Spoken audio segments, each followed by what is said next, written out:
Explanation से पहले आपको बता दूं कि ये एपिसोड की एंडिंग थोड़ी सी कॉम्प्लेक्स है, तो वीडियो को ध्यान से देखिएगा।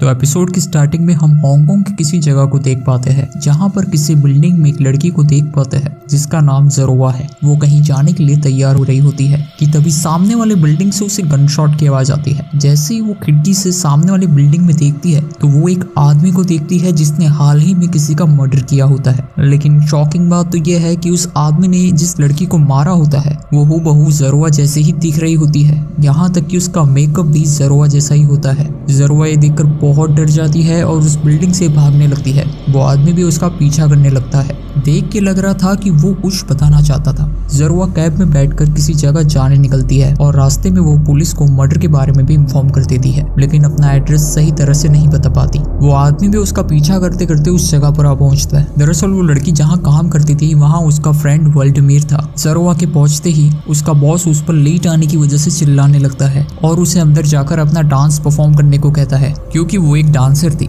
वो उसे सारे सिचुएशन के बारे में भी बता देती है, लेकिन उसके बॉस को ये नहीं पता होता कि वो आदमी उसका पीछा करते करते उस जगह पर भी आ गया होता है। इसीलिए उस आदमी को कस्टमर समझकर अंदर आने देता है और ज़रोआ उसके सामने अपना डांस परफॉर्म करने लगती है। लेकिन जैसे ही वो आदमी को देखती है वो वहां से भागने लगती है। वो अपने फ्रेंड व्लादिमीर से मदद मांगने जाती है, लेकिन वो ड्रग्स की हालत में होने की वजह से होश में नहीं होता। इसलिए वो उसकी गन लेकर उस क्लब से भागने लगती है। जहाँ वो आदमी भी उसका पीछा करने लगता है, वो दोनों उसी बिल्डिंग में पहुंचते हैं, जहां वो आदमी उसका पीछा करते करते उसके रूम तक आ पहुंचता है। वो उसे कुछ बताने की कोशिश कर रहा होता है, लेकिन ज़रोआ की सिचुएशन देख वो उससे गन छीनने की कोशिश करता है और ज़रोआ गलती से शूट कर देती है, जिसमें वो आदमी मारा जाता है। उसी तरह जैसे स्टार्टिंग में वो लड़की जो ज़रोआ जैसी दिखती थी वो मारी जाती है। ज़रोआ विंडो से बाहर देखती है तो शॉक रह जाती है, क्योंकि दूसरी बिल्डिंग में वही आदमी होता है जिसने ये मर्डर होते हुए देख लिया होता है और वो दोनों भी हूबहू एक जैसे ही दिख रहे होते हैं। और ये बिल्कुल वैसे ही सिचुएशन है जो एपिसोड की स्टार्टिंग में होती हुई दिखाई देती। और इसी ट्विस्टेड एंडिंग के साथ ये एपिसोड यहीं एंड हो जाता है। ऑफ कोर्स आपको ये एंडिंग उतनी क्लियर नहीं हुई होगी, इसीलिए एंडिंग से रिलेटेड हम दो थियरी डिस्कस करने वाले हैं। Theory number 1, purgatory. तो पहली थियरी एक कर्स को रिप्रेजेंट करती है कि शायद इन दोनों को कोई श्राप मिला है, ऐसे कोई क्राइम के लिए जो इन्होंने किया हो, जिस वजह से ये दोनों इस डेथ लूप में फंस गए हैं एक पनिशमेंट के रूप में।